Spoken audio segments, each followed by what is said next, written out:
Shalom saudaraku, terima kasih saudara telah kembali bersama kami channel Singgah Yehuda untuk mengikuti pemberitaan firman Tuhan. Kiranya saudara sudah subscribe channel kami supaya ketika kami hadir saudara mendapatkan notifikasinya. Saudaraku, di masa Yesus masih tinggal bersama-sama manusia di bumi ini saudara. Suatu kali Yesus pernah berjumpa dan bahkan bercakap-cakap dengan seorang muda yang kaya. Hal itu tercatat di dalam Matius 19 ayat ke-16 sampai dengan 26. Saudara. Intinya daripada perjumpaan dan percakapan itu adalah orang muda yang kaya ini datang kepada Yesus menanyakan apa lagi yang harus kuperbuat untuk memperoleh hidup yang kekal. Lalu Yesus memberikan solusi kepadanya, dikatakan kepada orang muda yang kaya itu, pergilah ya, kemudian jualah seluruh milikmu ya, dan berikanlah itu kepada orang-orang miskin. Kemudian datanglah kemari dan ikutlah aku. Tetapi ending daripada cerita ini adalah orang muda itu pergi, tetapi bukan bertujuan menjual hartanya seperti yang diberikan saran oleh Yesus. Dikatakan oleh Alkitab dia pergi dengan sedih sebab banyak hartanya. Dan ending daripada cerita ini Yesus berkata kepada murid-muridnya, Aku berkata kepadamu, sesungguhnya sukar sekali bagi seorang kaya untuk masuk ke dalam kerajaan sorga. Tetapi saudaraku, firman Tuhan ini memang sangat kaya saudaraku. Sehingga saya tidak akan mengulangi sudut pandang atau bahasan atau renungan dari sisi orang kaya. Tetapi saya ingin membawa kepada saudara dalam suatu perenungan yang lain, yaitu bagaimana kita dipelihara oleh Yesus. Dari firman ini atau dari pembacaan perikop ini, kita akan belajar hal seperti itu saudara. Mari kita baca kembali saudara, Matius 19 ayat 16 sampai dengan ayat 26. Ada seorang datang kepada Yesus dan berkata, Guru, perbuatan baik apakah yang harus kuperbuat untuk memperoleh hidup yang kekal? Kita sudah mendapatkan kata kunci di sini saudara, hidup yang kekal. Jadi kedatangan orang muda yang kaya ini ke hadapan Yesus, dia ingin mendapatkan hidup yang kekal atau hidup dalam kerajaan sorga bersama Bapa kita yang di sorga. Catat saudaraku. Lalu kemudian Yesus memberikan solusi kepadanya. Dia berkata kepada orang itu, jikalau engkau hendak sempurna, pergilah, jualah segala milikmu dan berikanlah itu kepada orang miskin, maka engkau akan beroleh harta di sorga. Artinya inilah solusi yang terbaik. Engkau harus jual harta milikmu dan mengikut Yesus, maka engkau akan menuju kepada sorga. Nah, di sini yang menarik saudaraku. Kalau kita pikir-pikir saudara, ketika Yesus memberikan solusi kepada dia, jualah segala milikmu dan berikanlah itu kepada orang-orang miskin, kira-kira orang muda yang kaya ini jadi apa? Jadi miskin saudaraku. Iya kan? Hartanya dikatakan oleh Tuhan Yesus ini, jualah segala milikmu. Artinya tidak ada sisa. Ya, apapun yang menjadi milikmu itu dijual. Kemudian bukan uangnya dikantongin saudaraku, tetapi berikanlah itu kepada orang-orang miskin. Selanjutnya dikatakan oleh Yesus, kemudian datanglah kemari dan ikutlah aku. Jadi orang muda yang tadinya kaya ini, dia berubah menjadi orang yang miskin. Dan ketika dia miskin, disuruh datang kepada Yesus. Pertanyaan selanjutnya saudara, Mau makan apa dia, saudara? Uang sudah nggak punya. Kan begitu, saudara. Dia sudah tidak punya apa-apa, hanya pakaian di badan. Dia datang kepada Yesus. Dia dapatkan nafkah hidup dari mana? Dia mau makan minum dari mana? Tidak ada jawaban lain selain daripada Yesus Kristus, saudaraku. Yesus berani berkata kepada orang muda yang kaya ini untuk menjual seluruh miliknya dan berikan itu kepada orang miskin, dan dia disuruh datang kembali kepada Yesus untuk mengikut Yesus. Artinya segala keperluan kehidupannya itu akan di-cover oleh Yesus Kristus. Haleluya, amin. Jadi kalau hari ini kita mempertanyakan mengenai pemeliharaan Tuhan dalam hidup kita, inilah contohnya, saudara. Orang yang sudah hidup nyaman, punya harta banyak, bisa beli apapun yang dia inginkan, tetapi Yesus memintanya untuk jual segala miliknya itu, berikan kepada orang miskin, dan ketika dia telah menjadi susah, tidak punya apa-apa lagi, Yesus suruh datang untuk mengikut Yesus.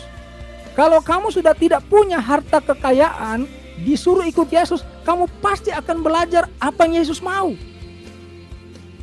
Sebab pikiranmu sudah tidak lagi berada kepada hartamu. Maka ketika Yesus mengajarkan sesuatu, karena dia sudah menjadi pengikut Yesus, maka itulah yang akan dia kerjakan. Yang tadinya mungkin dia seorang pedagang yang hebat, seorang pebisnis yang hebat. Ketika dia telah meninggalkan semuanya itu dan memutuskan untuk benar-benar ikut apa yang Yesus mau dalam hidupnya, sudah pasti apapun yang Yesus perintahkan itu akan dia kerjakan. Inilah yang namanya fokus ikut kepada Yesus. Saya tidak sedang mengatakan saudara hari ini untuk jatuh miskin ya. Tetapi kita mau ambil saripatinya daripada pemberitaan firman Tuhan ini, bahwa Tuhan Yesus sanggup memelihara hidup kita. Itu garis besarnya, saudara. Itu poin pentingnya, saudara. Orang yang tadinya mempunyai harta, kaya, bisa menghidupkan dirinya sendiri. Sekarang ketika dia miskin, hanya baju di badan, datang kepada Yesus, hidupnya dari mana? Dari Yesus. Yesus yang akan mencukupkan hidupnya. Jadi kalau hari-hari ini kita sedang bertanya-tanya tentang masa depan kita, ingatlah tentang kisah ini, saudaraku. Yang sudah kaya aja Yesus bikin supaya jadi miskin dulu, supaya hatinya fokus. Kamu sekarang gelisah, kamu sekarang khawatir karena kamu tidak fokus kepada firman Tuhan. Kamu gelisah oleh karena apa yang engkau miliki hari ini. Engkau tidak memiliki cukup banyak uang, engkau gelisah. Engkau tidak cukup memiliki apa-apa yang engkau inginkan, engkau jadi khawatir, engkau jadi gelisah. Sehingga engkau selalu menabrakkan kepentingan hidupmu dengan kepentingan Tuhan. Kau tidak fokus. Kalau saudara hari ini memiliki cukup uang, atau bahkan saudara seorang yang kaya, dan hatimu betul-betul melekat kepada Tuhan, seperti orang muda yang kaya ini, dia sangat ingin mendapatkan hidup kekal, dikatakan oleh firman Tuhan ini, ya, ayat yang ke-16.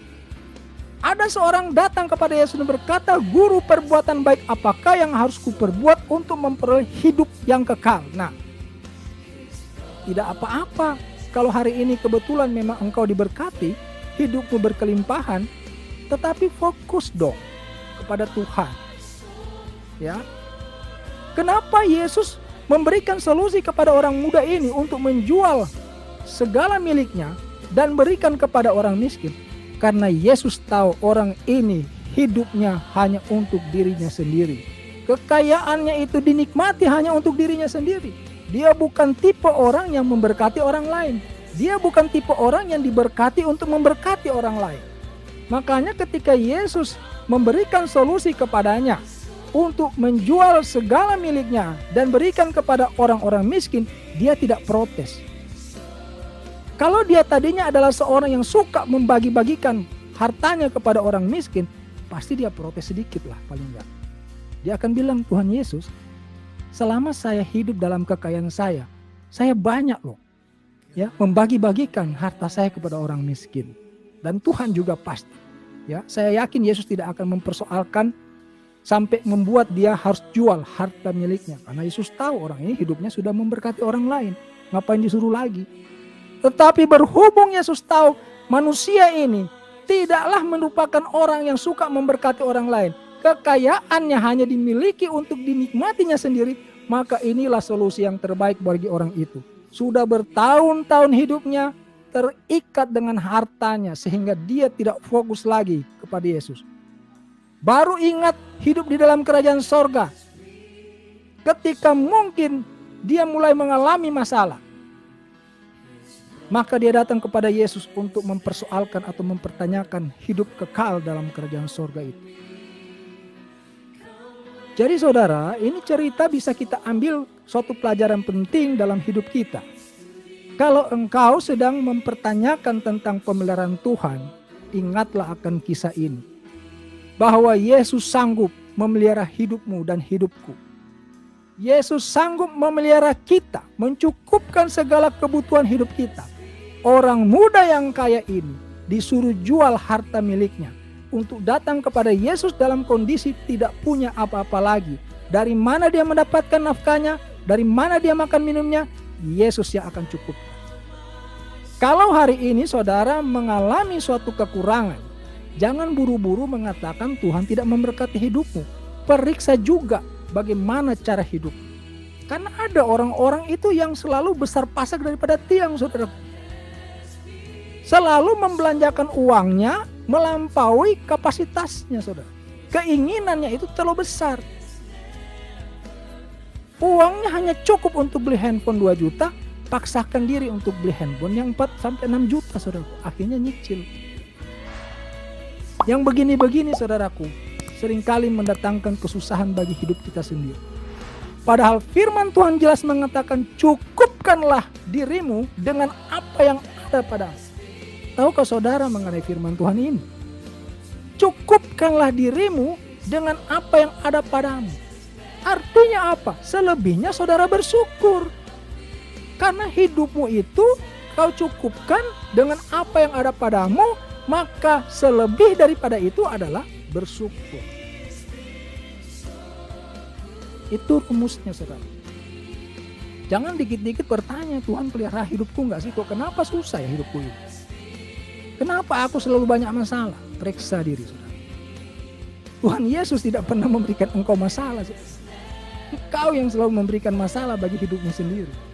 Dan ketika engkau sudah mulai terhimpit, engkau mulai lihat Yesus. Ya, mempersoalkan mengenai pemeliharaan Yesus, mempersoalkan tentang berkat Tuhan. Padahal selama engkau dalam keadaan baik-baik saja, hidupmu itu tidak pernah fokus kepada apa yang Tuhan Yesus mau dalam hidupmu. Paulus berkata, kerjakanlah keselamatanmu dengan takut dan gentar. Bukan cuma sekedar kerjakan keselamatan, tetapi dengan takut dan gentar. Hari ini apakah saudara memiliki hal itu? Takut dan gentar terhadap keselamatan yang sudah engkau peroleh itu. Itu harus dikerjakan, saudara. Keselamatan itu bukan cuma kita dibaptis, lalu kita beroleh keselamatan, dosa kita diampuni, selesai. Enggak, saudara. Paulus ingatkan, kerjakanlah keselamatanmu dengan takut dan gentar. Itu adalah tugas dan kewajiban kita sebagai pengikut Yesus. Jadi jangan lagi kita bertanya-tanya. Kamu nanya gitu, saudaraku. Jangan, saudaraku. Engkau sudah terpelihara dengan sempurna. Perilaku hidupmu yang sering membawa engkau dalam kesulitan. Tuhan tidak datang kepadamu untuk memberikan kesulitan. Engkau sendiri yang menciptakan kesulitan itu tanpa engkau sadari. Bahkan mungkin engkau sadar, sengaja gitu, saudara. Ya.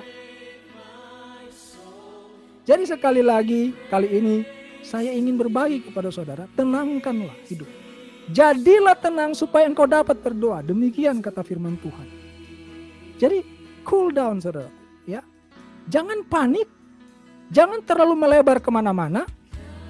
Kembali fokus kepada janji firman Tuhan, kembali fokus kepada perintah-perintah firman Tuhan.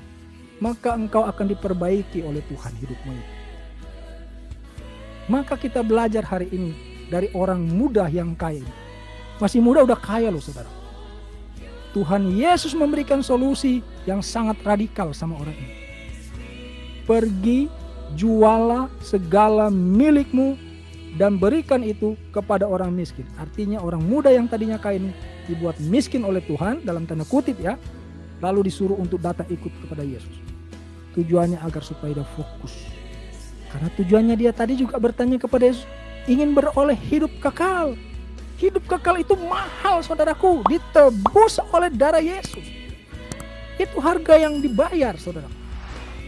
Kita yang tadinya tidak layak karena dosa-dosa kita, Tuhan Yesus naik ke kayu salib mencurahkan darahnya supaya kita beroleh kelayakan untuk tinggal dalam kerajaan sorga, yang oleh orang muda ini dikatakan hidup kekal.